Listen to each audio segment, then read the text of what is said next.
유럽연합이 사상 초유의 조치로 국방 역량을 재건하기 위해 1,500억 유로를 투입할 준비를 하고 있다. 하지만 예산 배분을 앞둔 시점에서 프랑스는 치밀한 계산이 깔린 비공식 카드를 내밀었다. 이 자금은 오직 EU 내에서 생산된 무기 구매에만 사용되어야 한다는 요구다. 표면적으로는 전략적 자율성을 내세웠지만 그 이면에는 점점 커져가는 한 가지 두려움이 있다. 바로 한국이다. 한때 신흥 플레이어로 무시당했던 한국 방위산업은 지금 유럽 시장을 휩쓸고 있다. 불과 2년도 안 되는 기간 동안 폴란드에서 루마니아에 이르는 연쇄 계약들은 한 가지 분명한 사실을 보여준다. 서울은 지금 유럽의 국방 강국들조차 못하는 일을 해내고 있다. 빠른 납기, 대량 생산, 합리적인 가격.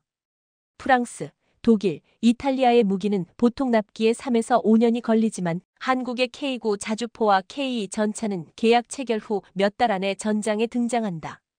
프랑스는 당혹감을 숨기지 못하고 있다. 에마뉘엘 마크롱 대통령이 직접 나서 한국산 무기를 실전 검증이 안 된 기술적 결함이 많은 무기라며 공격했다. 하지만 누구나 알고 있다. 이는 영내 경쟁자를 견제하려는 절박한 시도일 뿐이다. 다쏘와 라인메탈조차 자국 시장에서 밀려나는 위기를 맞이하고 있다. 유럽이 이토록 무력해진 배경에는 수년간의 평화 환상이 있다. CFE 조약 이후 유럽은 자발적으로 국방 인프라를 축소하고 생산 라인을 해체했으며 공동 방위 계획에 모든 것을 의존했다. 그러나 우크라이나 전쟁이 벌어지며 이 허점이 드러났고 이제는 역외 공급처를 찾지 않을 수 없는 상황이다. 한국은 그 중에서도 가장 현실적인 대안이자 유일한 선택지에 가깝다. 프랑스가 K무기로 인해 EU가 아시아에 종속될까 두려워하는 사이 동유럽은 오히려 희망을 본다. 이들에게는 4년 후 인도될 약속보다 4주 안에 도착하는 포안문이 훨씬 더 가치 있다. 지정학의 세계에서 속도는 생존이다. 유럽은 이 속도를 잃었지만 한국은 그것을 갖고 있다. 프랑스는 문을 닫으려 한다. 하지만 이미 늦었는지도 모른다. 지금 이 순간에도 바르샤바에서 부쿠레슈티, 빌뉴스에서 소피아까지 NATO 탄약고는 한국 무기로 채워지고 있다.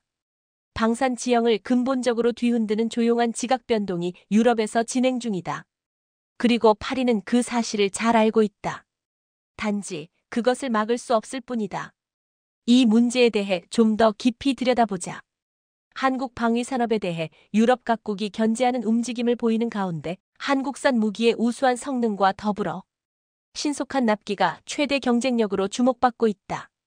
유럽산 무기는 납품까지 수년이 걸리는 반면 K방산은 1년 이내에 납품을 완료한 실적이 높이 평가받고 있으며 이것이 향후 수출 확대의 핵심이 될 것이라는 전망이 힘을 얻고 있다.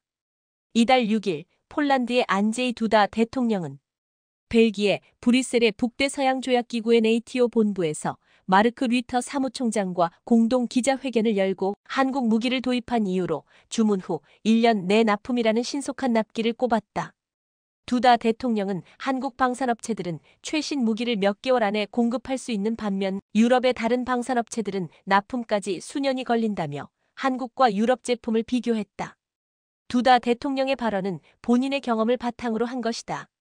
폴란드는 2022년 한국과 124억 달러 규모의 계약을 체결하고 한국항공우주산업 KAI의 FA50 경공격기 48대, 현대 로템의 K 전차 180대, 하나에어로스페이스의 K9 자주포 212문, 천무 다연장 로켓 시스템 218문을 도입하기로 결정했다.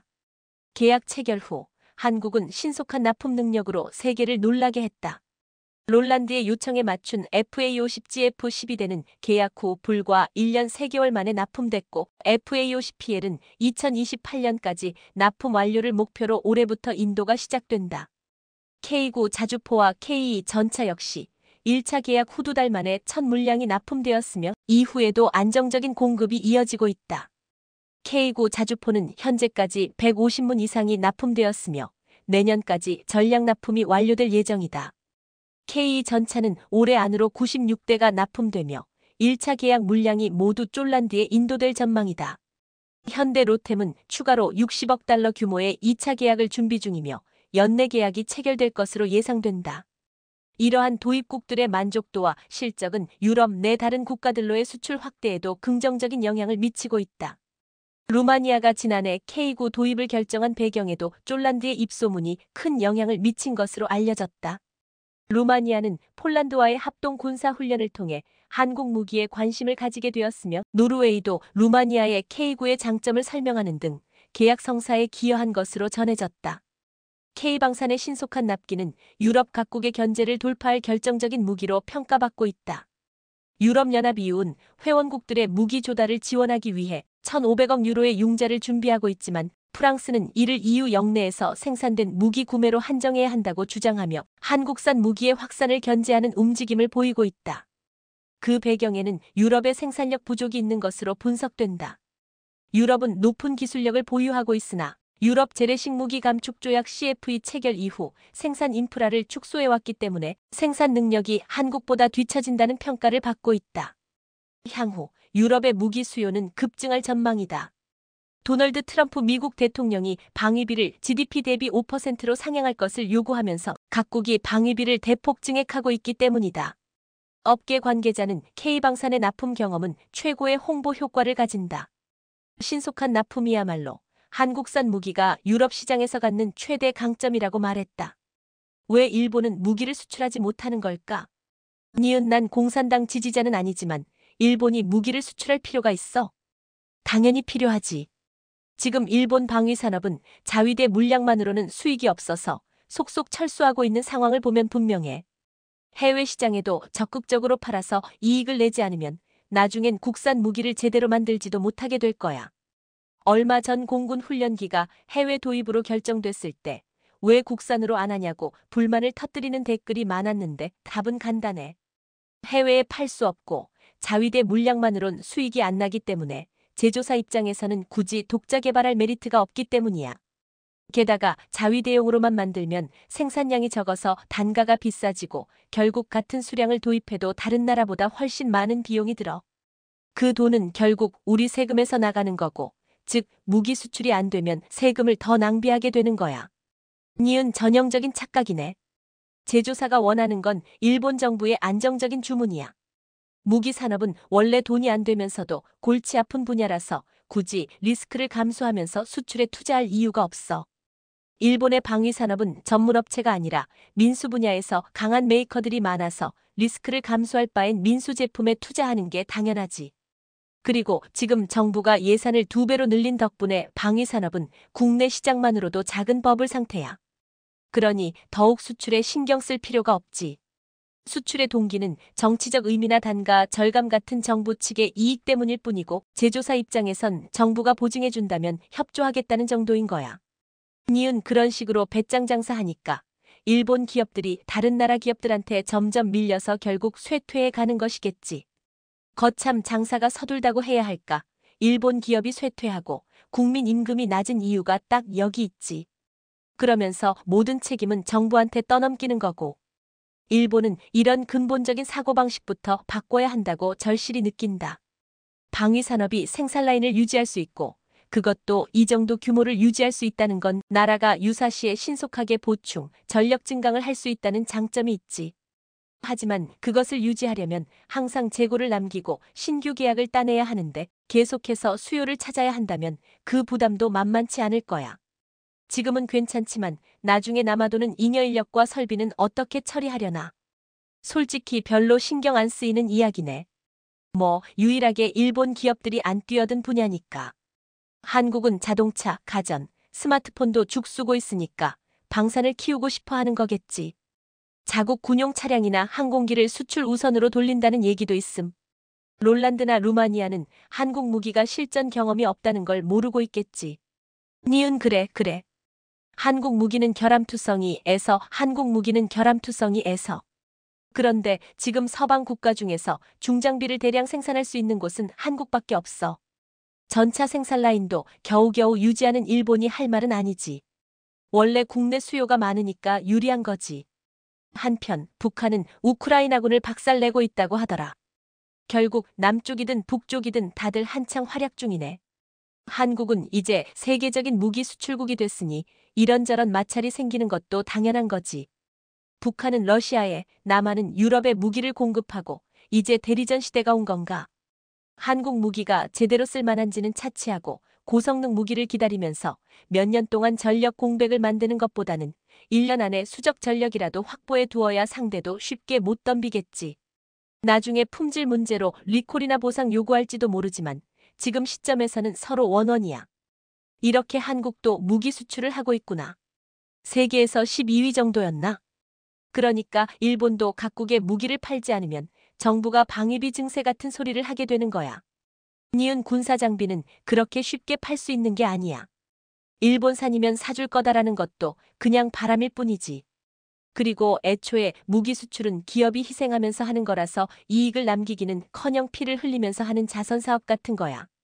남한도 북한도 우크라이나 전쟁으로 특수를 누리고 있네. 남한은 무기를 팔고 북한은 무기와 병력을 팔았지. 개인적으로 우크라이나 러시아 전쟁 같은 것은 관심 없지만 팔리기만 하면 장땡인가 보네? 이봐, 폴란드 정부랑 군 고위 관계자들, KE가 정말 살만한 물건인가? 그건 폴란드가 결정한 거니까 일본과는 상관없는 일이지만 제 성능도 못 내는 전차로 괜찮겠어? 십식 전차를 사는 것보단 폴란드 현실엔 더 맞겠지. 폴란드는 빨리 손을 떼는 게 좋을 거야. 상대는 언제든 약속을 뒤집는 걸 좋아하는 민족이니 기술 이전 약속 같은 건 당연히 깨질 게 뻔하지. 부정적인 의견이 많긴 하지만 서방 선진국 중에서 주력 전차를 신규 생산하는 나라가 이제 일본과 한국 정도뿐이잖아. 결국 폴란드도 대량 구매를 하려다 보니 한국제를 선택한 거고 유럽에서 새로 개발할 것인가 하기 나름이겠지만 그동안 KE 전차가 강력하다는 사실과 기본적인 성능과 재원을 알려졌지만 실제 KE 전차를 전선에서 운영하는 폴란드군의 실감나는 설명은 정말 놀라웠습니다. 지금 우쿨렐레 전쟁에서 주변국들은 나토에 소속되어 집단 방위를 믿고 있지만 폴란드 국민들은 나토는 이름뿐이다. 그게 뭘 하는 건지 누가 아느냐고 냉소적인 여론이 많습니다. 폴란드는 18세기 말 러시아, 독일, 오스트리아 3국의 123년간 분할 지배를 당하고 2차 세계대전 동쪽의 러시아와 서쪽의 독일로부터 동시에 공격받으며 또다시 분할 점령당했습니다. 이렇게 해서 폴란드가 알게 된 것은 어떤 나라도 믿을 수 없고 오로지 자국을 지킬 수 있는 것은 스스로의 힘밖에 없다는 사실이었습니다. 폴란드가 1.000대 한국산 KE 전차를 도입하려는 것은 이런 과거 역사의 굴욕을 반복하지 않으려 하는 것입니다. 똑같이 외세의 침략을 당하고 최고의 무기를 만들며 이를 갈아온 한국은 이제 폴란드의 힘이 되어주고 있습니다. 폴란드가 벨라루스와 접한 국경에 병력을 10.000명을 추가로 배치할 것이라고 밝혔습니다. 폴란드 장관 국방부 코시니악 카미슈는 15일 공영 라디오와의 인터뷰에서 우리는 침략자가 감히 폴란드를 공격하지 못하도록 벨라루스 국경에 군대를 더 가까이 이동키로 결정했다고 말했습니다. 그는 약 10,000명의 군인이 국경에 배치될 것이며 이 중 4,000명은 국경 수비대를 직접 지원하고 6,000명은 예비군에서 차출할 것이라고 했습니다. 폴란드 KEPL-2 생산될 현지 공장이 완공이 되어 화제가 되고 있습니다. 2만 평방미터의 면적을 가진 생산시설에는 50톤의 인양 용량을 가진 6개의 브릿지 크레인이 설치되어 있으며 100톤의 차량을 함께 이동시킬 수 있는데요. 구조와 형태에서 현대로템의 공장과 사뭇 유사한 것을 알 수 있는데 건설 총괄을 맡은 WGMS-A의 시치에 슈코 오신스카는 구소련 방식의 기존 공장들이 철거되고 새로운 현대화된 구조의 전차 공장을 건설하게 되었는데 한국 현대그룹의 도움과 협력이 있었고 앞으로도 기술 이전에 대한 큰 폭의 지원을 기대하고 있다고 했습니다. 사실 유럽에서 손에 꼽히던 전자강국이던 폴란드는 무려 1947년에 WGMS-어가 설립되어 1952년부터 전자 생산을 위한 인프라를 모두 구축했었는데요. 1973년 냉전 시절 만들던 옛 소련 T-72 전차를 현대화한 PT-91 전차가 말레이시아에 판매되면서 동유럽 최대의 전차 생산 라인으로 확대되었습니다. 그러나 유럽의 군비 감축에 태풍을 피하지 못했던 폴란드의 WGMS-A 역시 약 20년간 공장이 유령화되다시피 했었는데 현재 현대로템은 KEPL의 현지 생산업체로 선정되면서 다시 활력을 찾은 것이죠. 부지 안에 위치한 KEPL 공장은 생산 직후 바로 테스트할 수 있는 인근 군사훈련장과 KEGF 및 KEPL 탱크의 미래 승무원 기술, 서비스로 훈련할 수 있는 포즈난 지상군 아카데미를 보유하고 있습니다. 이처럼 나토 최전선에서 러시아의 가장 큰 위협을 받고 있는 폴란드가 대한민국이 아닌 다른 대안을 찾는 것은 현재로서는 사실상 불가능한 상황입니다. 미국산 무기는 자타공인 최고의 무기이지만 값이 비싸고 생산량이 한정되어 있으며 유지보수가 까다롭고 정치적 부담감도 있으며 납기 또한 느립니다. 그리고 그 단점에 전부 반대되는 것이 바로 한국산 무기입니다. 이렇게 전 세계로 시장을 개척하면서 승승장구하고 있는 한국방산입니다. 그 결정적인 분기점은 유럽 시장을 드러낸 시점이라고 말할 수 있을 텐데요. 현재 많은 유럽 국가들이 세계 최고 수준의 성능을 갖추고 있으면서도 값은 훨씬 싼 한국 무기를 물망에 올려놓고 저울질하고 있는 상황입니다. 그런데 이는 바꿔 말하면 한국이 유럽의 시장을 빼앗은 것이라고도 할 수 있죠. 한국 방산으로 돌아선 국가들에게 원래 장사를 하던 나라들은 하루아침에 나타난 동방의 작은 나라가 원망스럽기만 하겠습니다. 이렇게 지금 폴란드에서는 지금 자국 내 한국산 무기 도입에 대해서 대대적으로 보도하며 긍정적인 분위기가 조성되고 있습니다. 폴란드는 현재 F-16 48대를 F-16 바이퍼비 급으로 개량할 예정인데 미국이 요구하는 비용은 73억 달러, 한화로는 10조 1,500억 원에 달했습니다. 폴란드가 F-35A 32대를 총 46억 달러로 도입했는데 신형 F-35대당 단가보다 F-16 개량 단가가 더 높기도 했습니다. 이에 폴란드에서는 극강의 가성비를 자랑했던 FA-50에 대한 재평가가 이루어지고 있습니다. FA-50이 정말 극강의 가성비를 자랑했다는 사실이죠. 폴란드의 유명 군사 전문가 율리우스 사박은 KAI 공장의 사진을 올리면서 지금 한국 사천 공장에 있는 이 공장 생산 라인에서 FA-50PL 전투기 6대가 생산되고 있다고 언급하며 이전에 폴란드 의회에서 지적된 FA-50 납기 지연 해프닝은 미국의 무기 승인을 받으려고 폴란드가 미국을 압박하려고 했던 의도적인 행동으로 실제 대한민국의 생산 프로그램 일정은 문제없이 진행되고 있다고 덧붙였습니다. 율리우스는 이 공장에서 14대를 동시에 제작할 수 있다며 나머지 절반은 KF-21 보람의 전투기 양산을 위한 것이라고 했습니다. 그러면서 여기에 FA-50PL의 특이 마크가 있는 3대 비행기를 볼 수 있는데 해당 폴란드 전투기의 번호는 13, 14, 15라고 했습니다.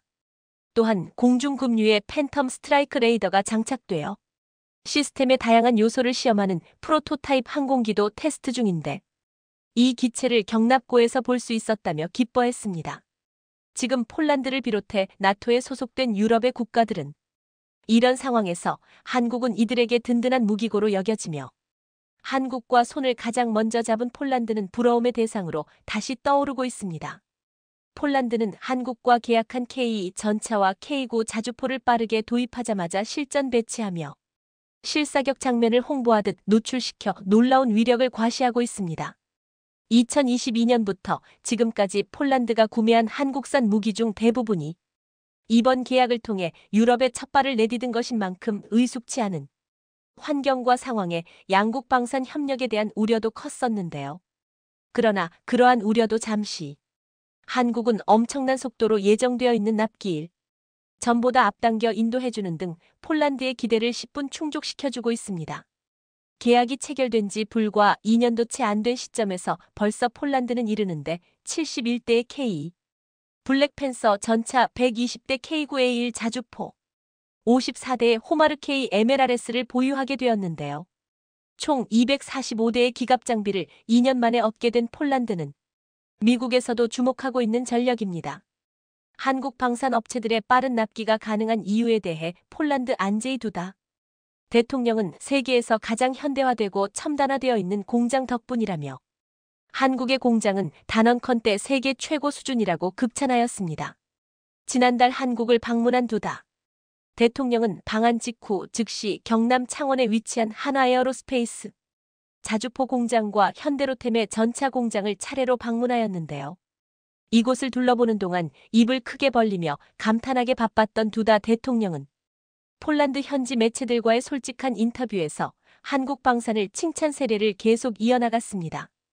폴란드 매체 WP 테크는 중요한 수송선이 그드니아에 도착했다며 그들은 한국에서 온 갑옷을 입은 짐승들입니다.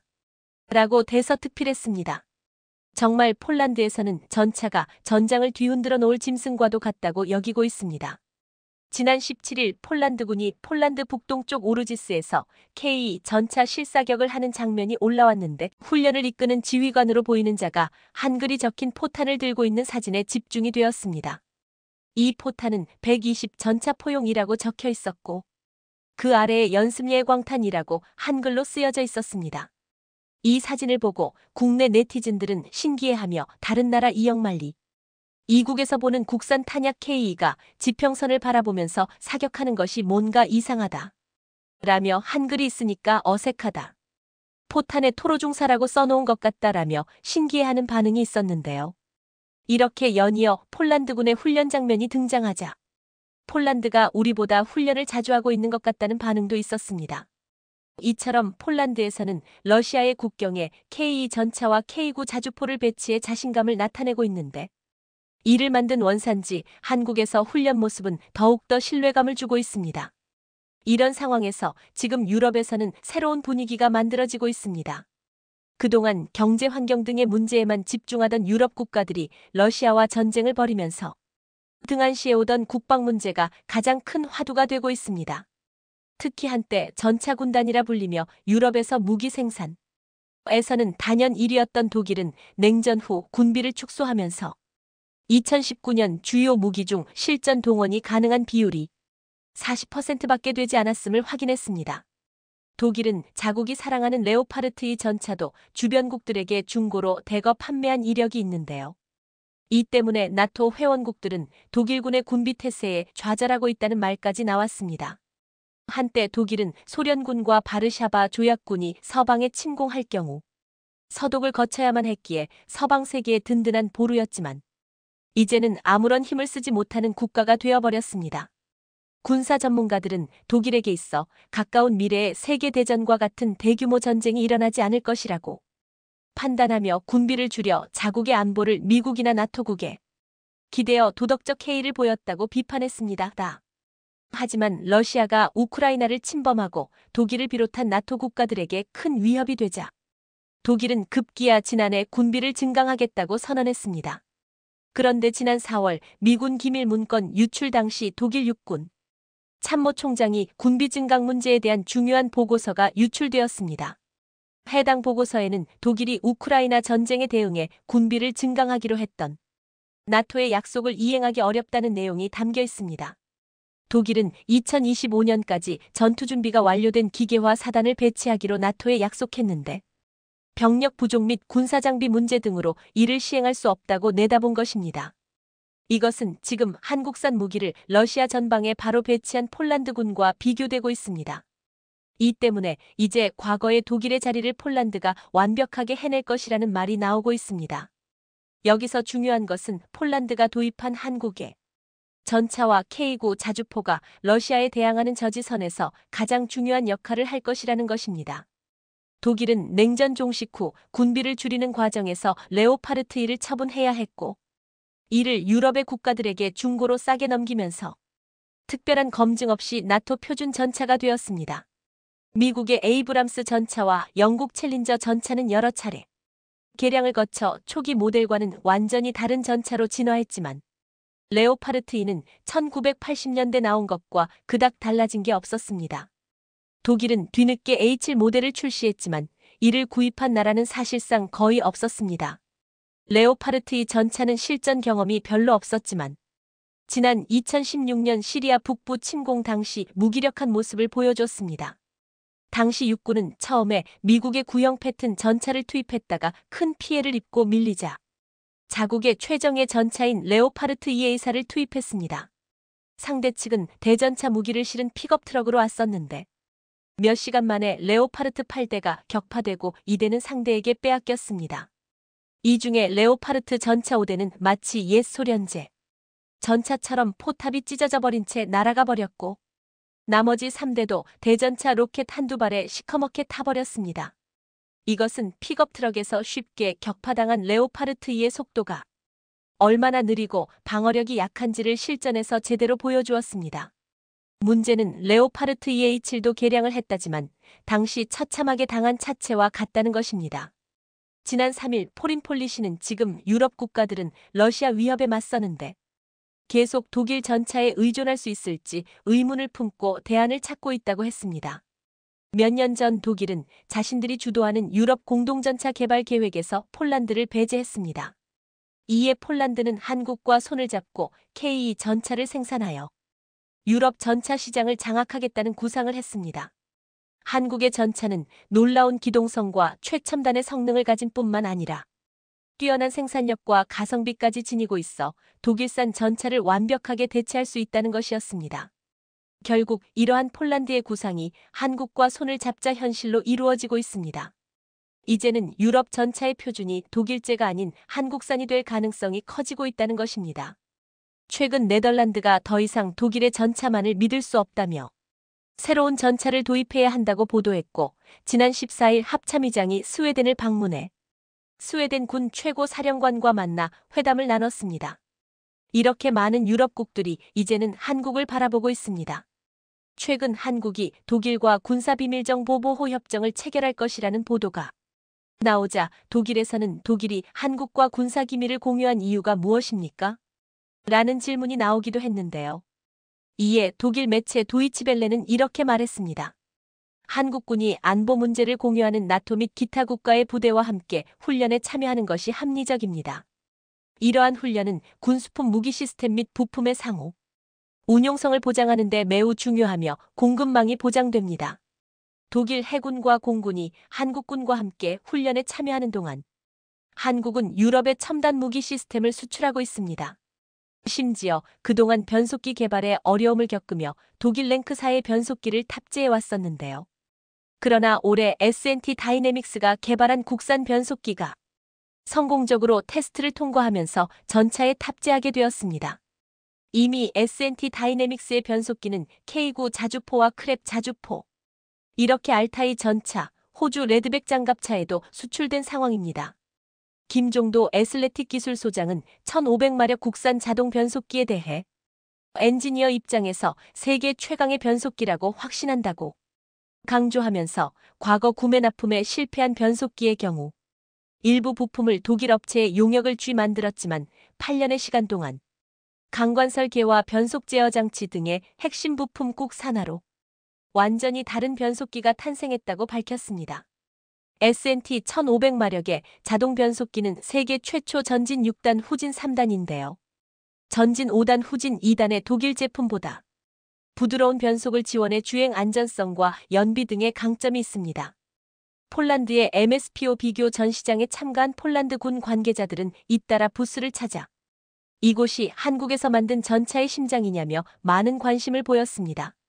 국내 4차 양산 전차에 변속기를 적용하게 되면 폴란드 K2 전차에도 탑재될 가능성이 높은 상황이죠. 9.600km 사고 주행이라는 불가능에 가까운 변속기 테스트를 통과하면서 한국은 또 다른 수출쟁 맛에 큰 기대감을 품고 있습니다. 얼마 전 트럼프가 미국 대통령 재선에 성공하면서 우리나라를 포함한 세계 각국이 트럼프발 미국 우선주의에 대비한 계획 마련에 분주한 상황입니다. 특히나 트럼프는 선거운동 기간 중에 한국이 부담하는 방위비를 14조 원으로 10배가량 인상해야 한다는 주장과 한국이 이를 받아들이지 않는다면 평택 오산 등 주요 미군 기지를 철수하겠다는 으름장을 놓았는데요. 실제로 트럼프가 대통령이던 시절 북한과의 정상회담을 하며 주한미군 철수를 협상카드로 내걸었지만 당시 국방장관이던 마크 에스퍼가 트럼프의 미군 철수 주장을 강력하게 반대했으며 결국 국방장관 자리에서 경질된 사실은 매우 유명합니다. 따라서 이번에 재집권을 하게 된 트럼프가 또다시 한국에게 무리한 요구를 하는 것은 당연한 수순이 될 것이라는 전망이 있었지만 트럼프가 당선 직후 한국의 윤 대통령과의 통화에서 내뱉은 발언이 알려지자 사실상 한국이 핵 잠수함과 핵 추진 항공모함 보유를 위한 기술력 확보에 성공했다는 내용을 자세히 알아보겠습니다. 한국은 주한미군 주둔 비용으로 이미 천문학적인 비용을 부담하고 있지만 트럼프는 연일 한국의 안보 무임승차를 비판해왔으며 거기다 한국의 삼성전자와 SK하이닉스 등 반도체 기업부터 세계 자동차 판매량 3위를 기록한 현대기아 자동차 등의 제조업들이 미국의 일자리를 훔쳐가고 있다며 역정을 내왔습니다. 여기에 한국이 보유한 양질의 일자리를 다시 미국으로 돌려놓겠다는 발언을 심심치 않게 해온 만큼 트럼프의 당선은 한국의 경제와 국가 안보에 커다란 부정적인 영향을 줄 수밖에 없을 것으로 보이는데요. 하지만 막상 당선인 신분이 된 트럼프는 국가 정책을 자기 멋대로 하기엔 너무나 많은 벽이 있다는 것을 체감한 뒤 결국 한국에 손을 내밀게 되었습니다. 현재 중국은 사명 항공모함을 실전 배치하면서 무서운 속도로 해군력을 확장해가고 있는데요. 미 해군 정보국이 제출한 보고서에 따르면 2015년에 250척에 불과하던 중국의 전함이 2024년 현재 400척에 달했으며 이는 현재 미군이 보유한 군함 숫자보다 120척가량 많은 상황입니다. 여기엔 단순히 소형 군함이 아니라 초대형 구축함부터 항공모함 강습 상륙함까지 중대형 사이즈의 군함이 폭발적으로 늘어났다며 중국 해군의 팽창을 경계하는 보고서를 내놓았는데요. 반면 2024년 기준 미 해군의 보유 전함 수는 300척이 조금 안 되는 것으로 알려졌습니다. 특히 미국은 태평양, 대서양, 인도양 등 5대양에 걸쳐 활동하지만 중국의 목표는 오로지 태평양과 인도양에서 패권을 확장해 나가는 것이기에 중국 해군의 물량 공세에 맞서기 위해 미국은 해군 군함 건조 계획을 세우고 2030년까지 355척으로 늘린다는 계획이지만 군함 확장 사업에 아직 첫 삽을 뜨지도 못하고 있습니다. 미국이 자국 조선업을 보호하기 위해 1920년 제정한 존스법은 결과적으로 미국 조선 산업의 쇠퇴를 야기시켰고 현재 포츠머스 해군 조선소와 필리 해군 조선소를 포함한 미국 조선소들의 상당수가 파산 및 구조조정 상태로 항공모함과 잠수함 등 전략 장비의 창정비는 물론이고 비교적 간단한 수준의 군함조차 만들 여력이 없는 상황입니다. 이에 미국 연방감사원에서는 해군 관련한 특별보고서를 발표하며 해군 군함과 전략 장비의 유지 보수가 제대로 안 되면서 미국이 보유한 항공모함의 5대가량과 핵잠수함 3척을 제대로 운용하지 못하는 것과 비슷한 수준의 손해가 꾸준히 발생하고 있다고 지적했습니다.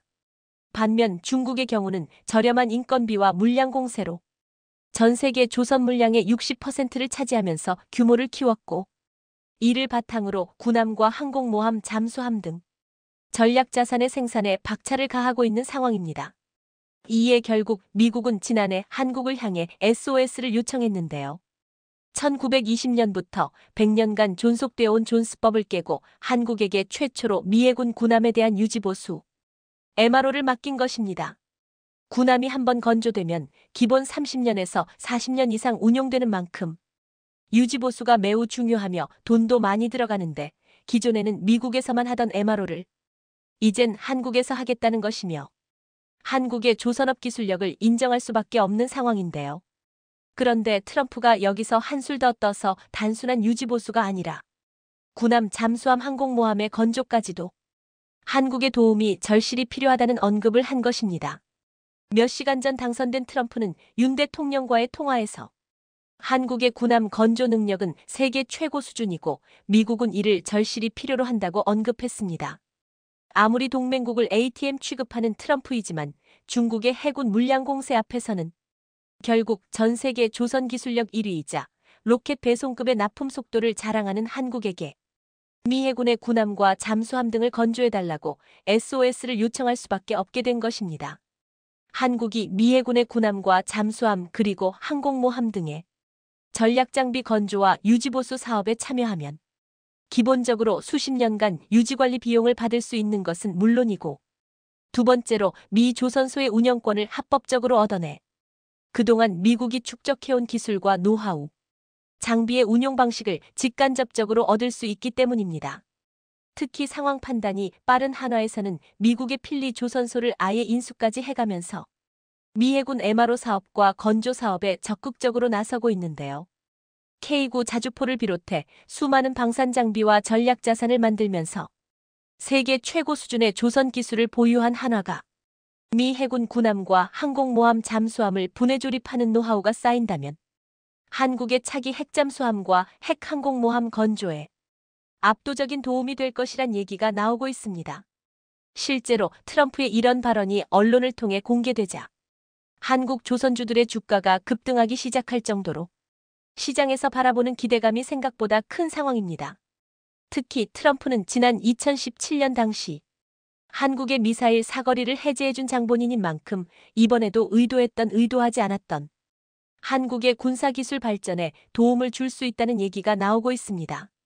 중국 해군에게 뒤처진 미국이 한국에게 군함 건조와 유지 보수를 맡기면서 대선 기간 내내 한국을 긴장하게 했던 주한미군 방위비 문제와 미군 철수 갈등에서도 우리가 갑의 상황에 놓이게 되었습니다. 현재 평택 미군 기지는 지난 80년대부터 미국 국방부 주도로 설계에 착수했으며 결과적으로는 북한이 아니라 정확히 중국을 겨냥한 동북아시아 핵심 군사 요충지 역할을 하고 있는데 트럼프가 이를 모를 리가 없다는 것입니다.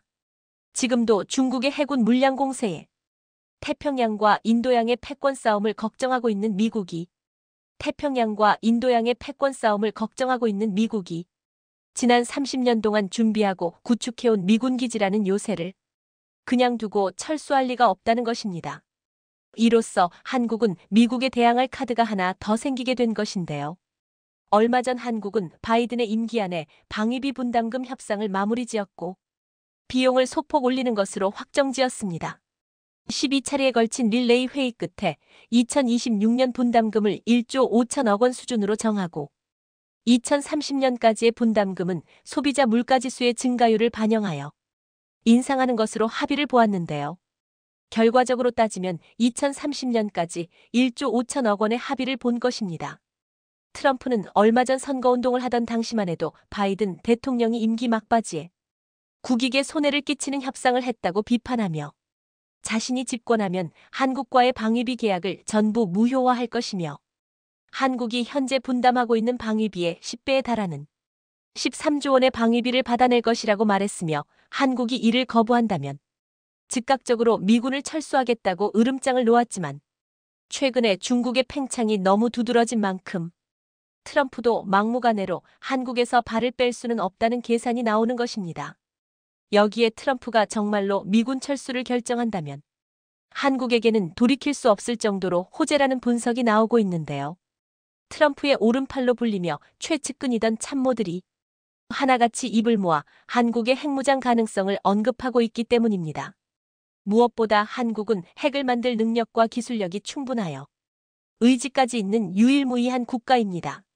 특히 최근에 공개된 현무호와 같은 전략 미사일의 경우 단순한 땅굴 파괴용 벙커버스터가 아니라 언제든 핵탄두를 탑재해 6000km 사거리로 쏘아올릴 수 있는 핵투발 수단으로 주목받고 있기 때문입니다. 그리고 두 번째로 현재의 국제정세는 한국의 핵무장에 압도적으로 유리한 상황입니다. 일반적으로 특정 국가가 핵무장을 시도하는 경우 국제사회가 다 같이 나서서 경제 제재를 통해 세계에서 고립시키려 하지만 현재 한국에게 그런 시도를 하기란 어렵다는 것입니다. 당장 미국만 보아도 공식적으로 한국에게 미해군 군함의 건조와 유지 보수를 맡기려 하는데 한국을 경제 제재한다면 미국은 태평양 인도양의 패권을 자신보다 100척 이상 많은 군함을 보유한 중국 해군에게 눈뜨고 빼앗길 수밖에 없는 현실이며 무엇보다 유럽에서도 상황은 비슷합니다. 현재 트럼프의 당선으로 미국의 전략자산이 우크라이나에서 철수될 위기에 놓이자 이에 폴란드, 루마니아 등등 유럽의 나토 각국이 한국의 방산 장비를 긴급하게 도입하며 국방력 강화에 힘쓰고 있는데 이는 단발성으로 끝나는 게 아니라 최소 10년 이상 지속되는 장기 프로젝트입니다. 이런 상황에 한국을 제재하고 고립시킨다면 그야말로 유럽의 안보를 러시아에게 넘겨버리겠다는 뜻과 다를 바가 없는 상황인데요. 이 밖에도 한국의 반도체 산업과 제조업 등 한국을 제재하면 전 세계 산업이 굴러가지 않기에 현재의 국제정세는 한국이 핵무장을 해도 제재는커녕 용인할 수밖에 없는 상황이 된 것입니다. 북한의 러시아 파병에 전 세계가 주목하고 있습니다. 우크라이나와의 첫 교전 상황이 발생했는데 특수부대라고 알려졌던 북한군의 실제 전투력이 예상보다 형편없다는 사실이 드러나 또 한 번 논란이 되었습니다. 이번 파병에 대해 뉴욕타임스는 북한이 수십 년 전 한국의 베트남전 파병을 모방하고 있다고 분석했는데요. 매체는 1964년부터 1973년까지 한국은 베트남 전쟁에 약 32만 명의 병력을 투입해 미국과의 동맹을 강화했다고 보도했습니다.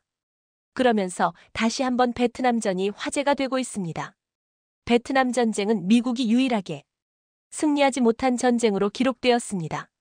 건국 이래 250년의 짧은 역사 동안 219년이나 전쟁을 치른 미국이었지만 베트남전은 그들에게 큰 상처와 후유증을 남긴 전쟁이었습니다. 미군은 처음 베트남전에 참전할 때 6개월 만에 승기를 잡을 수 있을 것이라 자신했지만 현실은 그들의 예상을 완전히 뒤엎었습니다. 현지 상황은 미군의 생각과 완전히 달랐기 때문입니다.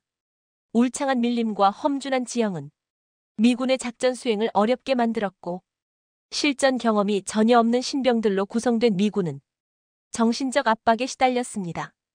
특히 베트콩의 게릴라 전술은 미군을 더욱 곤혹스럽게 했는데 10m가 넘는 땅굴을 파고 기습을 감행하는 전술에 미군은 속수무책이었습니다.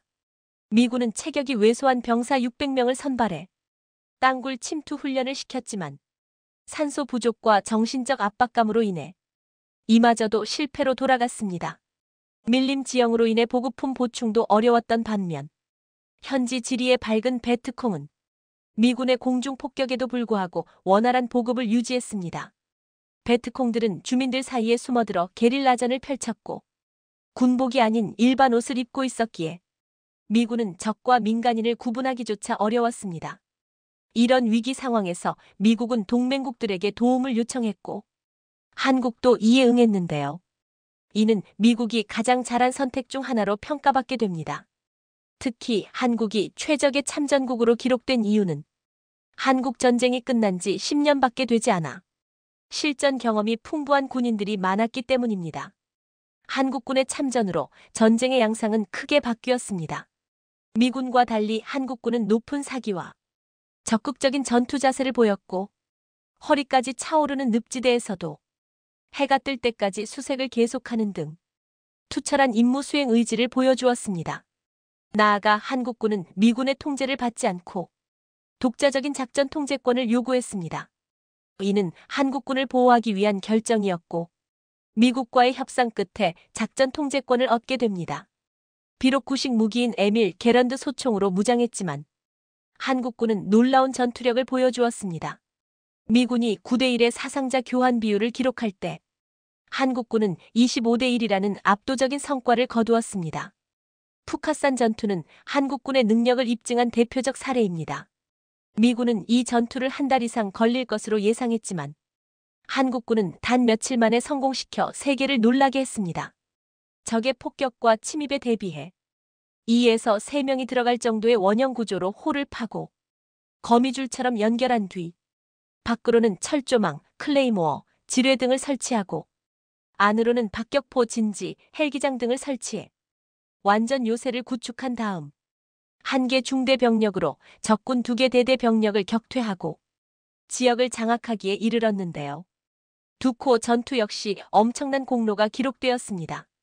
맹호 기갑연대 3대대 구중대는 열악한 무기체계에도 불구하고 현대식 AKM으로 무장한 베트콩 2개 대대의 공격을 막아내고 승리를 거두었습니다. 당시 전투에서 베트콩은 182명의 전사자가 발생한 반면 한국군은 단 7명의 전사자만 발생했습니다. 당시 승리로 채명신 장군이 만든 중대전술기지 방어 개념은 미국의 연구 대상이 되었고 이후 미군 전차병들은 한국군 부대와 계속 함께하기를 요청할 정도였습니다. 특히 짜빈동 전투는 한국 해병대가 신화를 남긴 해병대라는 명성을 얻게 된 계기가 되었습니다. 제2해병여단 청룡부대가 배치된 짜빈동 중대기지는 베트남 중부 꽝응하이성 내륙의 요충지였습니다. 베트콩은 피난민으로 위장해 매복해 있었고 기습을 당한 한국군은 집중 공격을 당했습니다. 한때 3소대의 외곽 방어선이 돌파되기도 했으나 물러서지 않고 기지 내에 침투한 적을 고립시켜 섬멸하는 데 성공했습니다. 이들은 1개 중대 병력으로 3개 대대 이상의 적을 섬멸하는 그야말로 신화를 만들게 되는데요. 전투가 끝나자 미 해병 삼상육군단장인 월드 중장은 이런 강하고 끈질긴 전투는 본 적이 없다. 내가 베트남전에서 처음 보는 전과다. UPI 통신은 이 말을 그대로 옮겨 한국 해병대가 신화를 만들었다고 전 세계에 보도했습니다. 오작교 작전에서도 한국군의 용맹함이 전 세계에 드러납니다. 당시 수도사단은 꾸이뇽에 주둔하고 있었고 제구보병사단은 뚜이호아에 주둔하고 있었는데 베트남 남북을 관통하는 핵심 교통로로서 물자의 운송과 군사작전에 매우 중요한 도로였습니다. 따라서 미국의 제101 공수사단이 이 1번 국도를 장악하기 위해 수많은 작전을 벌였으나 성공하지 못했습니다. 이때 맹호부대와 백마부대가 각기 서로를 향해 남북으로 진격하는 방식을 통해 1번 국도를 장악하는 데 성공하는데요. 이 작전은 견우와 직녀가 만나듯이 중간에 만나는 계획으로 오작교 작전이라고 불리며 큰 성과를 거두었습니다. 한국군을 본 미군 장교들은 나는 이 전투에 참여한 순간 베트콩조차 두려워하지 않았다. 하지만 한국군의 이야기를 듣는 순간 그들이 아군이라는 것에 감사해야 했다. 그들은 미군의 특수부대보다 더 뛰어난 군인들이다. 맹호부대, 백마부대, 청룡부대 이 이름은 내 평생 잊지 않을 것이다. 한국군의 용맹함이 동맹군들 사이에서 이처럼 유명한 이유는 장비나 신체 조건 상으로 보면 미군보다 활약이 떨어져야 정상인데 도리어 더 강인하고 민첩한 모습을 보였기 때문입니다. 이런 한국군의 활약은 동맹군뿐 아니라 베트콩 사이에서도 큰 반향을 일으켰는데요. 노획된 문서에 따르면 베트콩 지휘부는 100% 승리의 확신이 없는 한절대 한국군과 싸우지 말고 교전을 무조건 피하라는 지시를 내렸다고 합니다. 한국군의 활약은 전투에만 국한되지 않았습니다. 한국군은 전투에서는 피도 눈물도 없는 군인이었으나 전쟁을 겪는 베트남 주민들에게 공감하고 그들을 진정으로 돕기 위해 최선을 다했습니다.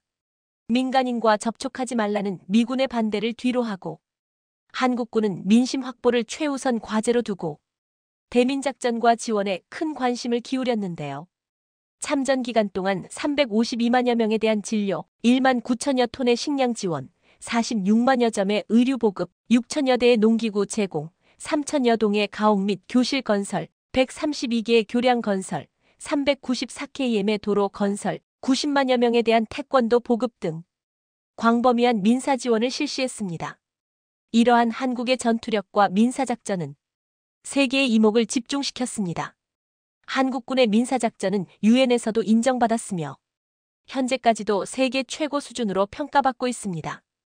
베트남전은 결과적으로 북베트남의 승리로 끝났지만 한국군의 활약은 세계에 한국의 군사력과 국력을 알리는 중요한 계기가 되었습니다. 베트남전에서 한국군이 보여준 뛰어난 전투력과 인도주의적 지원은 현대 한국의 발전을 이룩한 중요한 초석이 되었습니다. 비록 전쟁의 성격과 참전 결정에 대해서는 아직까지도 다양한 의견이 있지만 천무가 130로켓을 발사하는 놀라운 영상을 확인하라. 슈퍼문 아래에서 밤하늘을 밝히는 이 짐승의 화력을 경험하라. 한국이 우크라이나에 K239 천무 수십 대를 보낼까요? 비셰그라드 24. 최근 폴란드를 포함한 헝가리, 체코, 슬로바키아가 가입되어 있는 비셰그라드 공식 계정에서 한국이 과연 천무를 우크라이나에 보낼지에 대한 질문이 나왔습니다. 지금 포탄이 부족하고 포병화력이 절실한 전장에서 천무가 온다면 게임 체인저 역할을 하겠지만 많은 해외 네티즌들은 한국이 쉽게 천무를 보내지 않을 것 같다고 말했습니다. 그러면서 지금 155포탄이라도 보내주면 좋겠다고 했습니다. 지금 한국은 나토의 최전선을 지키는 무기 공급국으로 유럽 시장에서 K방사는 대들보로 자리매김하고 있습니다.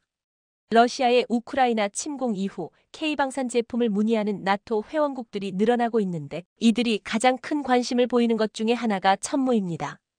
이번에 폴란드 두다 대통령은 방안에서 K2 전차를 생산하는 현대로템 공장에 이어 K9 자주포를 생산하는 한화에어로스페이스 공장을 방문했습니다.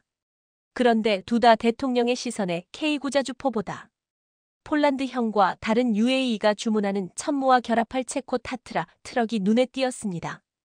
얼마 전 최대 290km의 사거리의 KTSSM을 발사할 수 있는 천무에서 UAE의 요구에 따라 사거리 500km가 가능한 KTSSM-3을 쓸 수 있게 확대되었다고 했습니다. 폴란드 대통령은 중동 국가에서 도입하는 500km 사거리를 공격할 수 있는 중동형 천무를 목격한 것입니다.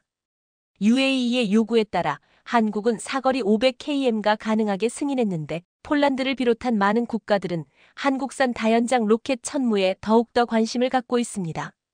또한 최근 파이브 아이즈 국가가 사용하는 ADSI 명령 제어를 천무에서 사용한다는 소식이 전해졌습니다.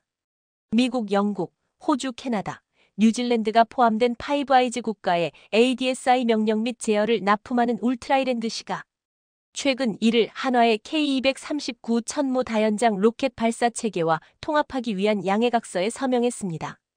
ADSI는 다양한 플랫폼 간의 원활한 상호 운용성을 위해 설계되었으며 고급 데이터 변환 기능을 갖추고 있는데 이 플랫폼은 파이브 아이즈 동맹 및 그 외 국가들을 위한 통합적이고 상호 운용 가능하며 네트워크화된 C 아키텍처를 구축하는 것을 지원한다고 했습니다.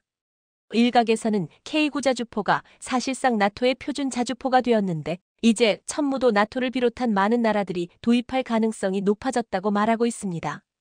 루마니아를 비롯한 동유럽 국가들이 천무에 대해 긍정적인 태도를 보이는 이유는 폴란드가 가장 먼저 290대를 도입하기도 했지만 폴란드군이 천무를 직접 써보고 최고라고 말하고 있기 때문입니다. 폴란드 디펜스 24는 직접 폴란드 포병부대를 찾아가서 실제 천무가 어느 정도인지를 취재해 방송했습니다. 11만 1111. 저희는 지금 제18포병 연대 지역에 있고 저희 뒤에는 첫 번째 호마르 K가 있습니다. 언제 도착했고 첫 인상은 어땠나요? 납품 일정에 따르면 천무 HOMARK 시스템의 첫 번째 편대는 2023년 말에 도착했습니다. 따라서 기한 내에 설명된 천무 시스템의 5번째 무기가 3번째 미사일 편대의 장비에 전달되었습니다. 첫 경험은 어땠나요? 첫 번째 경험은 편대 사령관이나 참모마다 다를 수 없습니다. 우리는 여기서 완전히 새로운 장비에 대해 이야기하고 있습니다. 군사교육을 계획하고 계속 사용하는 입장에서 기술 보증에 대해 말씀드리자면 이것은 우리에게 매우 중요한 정보이며 이 시스템의 문제없는 작동에 대한 희망을 줍니다. 그리고 일부 문제가 발생하더라도 전체 서비스 지원을 받을 수 있습니다. 응답 시간도 매우 짧기 때문에 편대에서 훌륭한 훈련 기회를 제공합니다. 이것은 우리에게 매우 중요한 정보입니다. 이전에는 어떤 장비로 부대를 운영했나요? 기본적으로 제18포병 연대는 새로운 부대입니다. 상급자의 결정에 따라 로켓 중대가 만들어졌죠. 부대가 만들어진 건 얼마 전에 시작되었으며 HOMARK 시스템을 갖춘 미사일 편대 자체는 작년부터 운영되고 있었습니다. 우리는 완전히 새로운 편대, 새로운 인력 및 이 편대에 있는 새로운 장비에 대해 이야기하고 있습니다. 그렇다면 이 장비는 폴란드 군대에서 사용된 이전 세대의 장비와 비교했을 때 어떤 기능을 가지고 있나요? HOMARK 시스템의 기능에 대해 이야기하자면 이 장비가 어디에 있는지부터 이야기해야 할 것 같습니다. 포병 연대 또는 포병 여단의 일부인 미사일 편대입니다. 편대의 정식 명칭을 뭐라고 부르던 간에 사단 포병, 즉 사단 사령관이 자신의 작전 반경에 있는 적에게 깊숙이 타격을 주기 위한 무기입니다. 이 경우 우리는 심층 전투 능력과 전장 형성에 대해 이야기하고 있습니다. HOMARK 시스템의 로켓 발사기를 사용하면 보유한 탄약에 따라 80km에서 약 290km까지 적에게 영향을 미치는 것을 말씀드릴 수 있겠습니다. 이 시스템은 미사일 편대이기 때문에 다른 시스템과 비교하는 것은 피하고 싶습니다. 이것은 로켓포 대대와 동등한 것이 아니기 때문에 우리는 군대가 획득하고 있는 완전히 새로운 능력에 대해 이야기하고 있습니다. 장거리 로켓포와 지상 미사일에 대해 말씀해 주세요. 지상은 주로 포병, 로켓 포병대대를 의미하며 이 포병대대는 기능을 수행해왔고 앞으로도 계속 기능할 것입니다. 현재까지 그들은 유도되지 않은 탄약을 가지고 있습니다. 지대지 플레어입니다. 호마르 K 시스템에서 우리는 미사일의 낙하 지점이 매우 정확한 방식으로 표시되는 정밀 탄약이 있다는 걸 말씀드리고 싶네요. 따라서 일반적으로 벙어리 탄약으로 알려진 탄약과 스마트 탄약의 소위 차이는 사용되는 탄약의 양이 훨씬 적다는 것을 의미합니다. 이러한 맥락에서 말씀드리자면 HOMARK의 매우 높은 정확도를 보이는 탄약은 우월한 탄약이라고 할 수 있습니다. 실사격과 위장 후 빠르게 내려오는 기동을 훈련하시던데요. 여기서 흥미로운 점은 로켓 포대대가 아니기 때문에 훈련장에서 숲이 우거진 지역을 주행하는 것도 훈련 목적으로 가능하다는 걸 볼 수 있다는 것이죠. 이것은 분산된 그룹으로 훈련하는 아이디어로 이 시스템의 생존 가능성을 최대한 보장할 수 있는 아이디어입니다. 우리는 이미 전술 훈련에 대한 아이디어를 가지고 있지만 전술 훈련에 들어가려면 특정 기술을 보유해야 한다는 것을 잊지 말아야 합니다. 여기서는 첫 번째 그룹이 한국으로 날아가 예비 훈련을 받았었는데요. 2023년에 이미 편대 훈련 과정이 시작되었다는 점을 언급하겠습니다. 다음 훈련은 운영자 훈련으로 운용을 완성도 있게 하는 것, 즉 전체 편대원이 전체 시스템의 구성, 운영, 사용에 대한 교육을 받게 되며 우리는 명령 시스템에 대해 모두 훈련을 하게 되었습니다. 11,111. 폴란드 병사들은 천무의 빠른 납기와 정확성, 그리고 훈련까지 시켜주는 한국의 탁월한 무기납품 시스템에 대해서 극찬했습니다. 폴란드의 이 같은 한국산 무기 도입과 현장의 증언은 지금 이웃나라 루마니아를 비롯한 동유럽과 다른 유럽 국가들까지도 자극하고 있습니다. 이제 이들 국가들에게 한국은 가장 좋은 무기를 수출하는 국가로 인식되며 그 어느 때보다 위상이 높아지고 있습니다. 루마니아의 최초로 한국산 전투기 FA-50이 등장하자 현지 분위기가 술렁이고 있습니다. K9자주포 54문을 1조 3천억 원에 계약하고 K2전차까지 도입을 검토하며 한국산 무기에 완전히 매료된 루마니아에 이제는 한국산 전투기까지 전시된 것인데 현지에서 매우 큰 관심을 보이고 있습니다. 루마니아 매체 디펜스 루마니아는 지난 10월 22일 루마니아에서 FA-50이 발표되었다. F-16이 퇴역한 후 새로운 FA-500I 루마니아 F-35와 비행할 수 있을까라는 제목으로 보도했습니다. 루마니아는 현재 수명이 약 10년 남은 F-16 중고 항공기 32대 계약을 진행 중이며 이번에 미국에게 5세대 F-35 라이트닝이 계약을 하려고 준비하고 있습니다. 이 구매는 루마니아 역사상 가장 비싼 무기 구입이 될 것이라고 했습니다. 이렇게 루마니아는 중고 F-16과 신형 F-35를 구입하면서 육군 기갑 전력에는 한국산을 쓰지만 한국산 전투기에 대해서는 큰 관심이 없는 줄 알았습니다. 하지만 지금 루마니아가 FA-50을 왜 사야 하는지 한국의 유혹에 넘어갈 수밖에 없는 이유를 디펜스 루마니아가 상세하게 기술했습니다. 우선 FA-50은 빠른 납기 외에도 항공기 및 유지 보수 비용이 저렴하다는 것입니다. 한국항공우주산업 KAI는 F-16과 비교하여 항공기 수명에 대한 계산을 제시했는데 10대의 항공기를 고려한다면 수명 기간 동안 총 20억 달러 2조 7,600억을 절약할 수 있다고 말했다고 했습니다. 한국 공군이 지금 기존 F-16을 FA-50으로 교체하려 한다는 사실도 언급하며 대한민국 공군에서는 T-50 계열 항공기를 20년 가까이 운용 중인데 작년 10월 FA-50 10만 시간 무사고 비행 기록을 달성했다고 했습니다. 또한 FA-50은 F-16 조종사 훈련을 위해 특별히 개발되어 F-16과 많은 유사점을 가지고 있는데 F-16을 만든 로키드 마틴이 FA-50 개발 파트너였다는 점을 지적했습니다. FA-50은 루마니아가 도입하려는 5세대 F-35 라이트닝이 전투기와도 호환이 된다고 했습니다. FA-50은 미국산 전투기들을 운용하려는 국가들의 입장에서는 제격이라는 것입니다. 또한 가장 중요한 것은 F-35는 천조국 미국도 운용 비용이 너무 많이 들어서 곤혹스러워하고 있는데 FA-50은 훨씬 더 저렴한 비용으로 실질적인 항공정찰 임무를 수행할 수 있다고 했습니다. 실제로 2022년 FA-50의 운용 비용은 F-35의 12%에 불과했다면서 루마니아에서는 이 정도라면 정기적으로 비행할 수 있다고 했습니다. 또한 구형 F-16에 비해서 40%, 최신 F-16B에 비해 25% 정도밖에 안 든다고 했습니다. F-35는 초기 도입 비용이 내려갔다 할지라도 1대당 연간 운용 유지비가 1,000만 달러 138억에 달해 루마니아의 재정으로는 모셔둘 수밖에 없지만 FA-50은 저렴한 운용 비용으로 정기적인 항공정찰 임무를 할 수 있다는 것이었습니다. 실제로 FA-50을 도입하면서 직접 몰아본 폴란드 노박 사령관은 FA-50은 약 1시간의 비행에서 1.5톤가량의 연료를 소비했다. 만약 F-16 기종이었다면 3.5톤이 들었을 것이라며 이 숫자만 봐도 폴란드 공군이 훈련 비용을 절감하게 될 것이라는 사실은 분명하다고 말했습니다. 또한 디펜스 루마니아는 이렇게 저렴한 운용 비용을 가진 FA-50의 놀라운 계획과 성과에 대해서도 평가했습니다.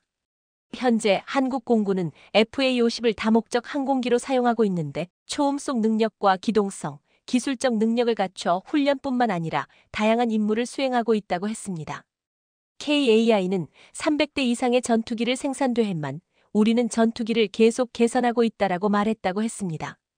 지금 AESA 레이더, 스나이퍼 ATP 및 공대공 미사일 AIM-120 AMRAAM 구현하려 한다며 FA-50 블록 20 버전은 미국의 공대공 미사일을 통합하려 한다는 점을 주목해야 한다고 했습니다.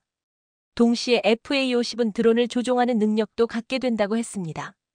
FA-50은 2022년, 2023년 각각 폴란드와 말레이시아에 계약한 이후 수입국들의 요구에 맞춰 탐지와 타격 범위가 넓어지는 등 임무 수행 능력이 확대되고 있습니다.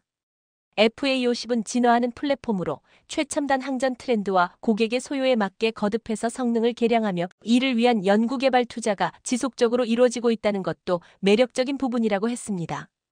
디펜스 루마니아는 필리핀에서 수년간에 걸쳐 분리주의 반군에 맞서 적어도 전투 임무를 수행하면서 FA-50이 필리핀의 게임 체인저가 되었다고 말하며 여러 국제 기동 및 훈련에도 참가했다고 했습니다. 여기서 유럽에서도 폴란드가 이미 FA-50을 운용하고 있다며 폴란드도 F-16을 보유하고 있고 곧 F-35를 받을 예정이지만 여기에 FA-50을 더했다고 했습니다. 폴란드는 현재 정권이 바뀌면서 FA-50 도입에 여러 가지 태그를 걸고 있는 가운데 FA-50에 대한 루마니아의 관심은 새로운 변수가 되고 있습니다. 한국은 폴란드의 불만에 적극적으로 대응하지만 끌려다니지 않겠다는 태도를 가지고 있는데 이 시점에서 루마니아에 FA-50을 권하면서 루마니아 항공우주산업과 협력하는 방향을 제시했습니다. 이번에 K구자주포와 같이 FA-50을 루마니아와 공동 생산하거나 FA-50용 시뮬레이터의 공동 개발을 할 수 있다면서 이는 부품 생산과 유지 보수를 할 수 있게 해줄 것이라고 했습니다. 루마니아는 FA-50을 도입하면 자국의 항공기 산업까지 부활시킬 수 있다는 희망을 보고 있습니다. 폴란드는 2차 계약에서도 한국에게 돈을 빌려달라고 떼를 쓰다가 최근 5조 원대의 K구자주포와 천무를 한국의 금융 지원 없이 자체 구매한다고 선포했습니다. 그리고 24일 두다 대통령이 방한해서 방산협력을 더욱 강화시키려고 하고 있습니다.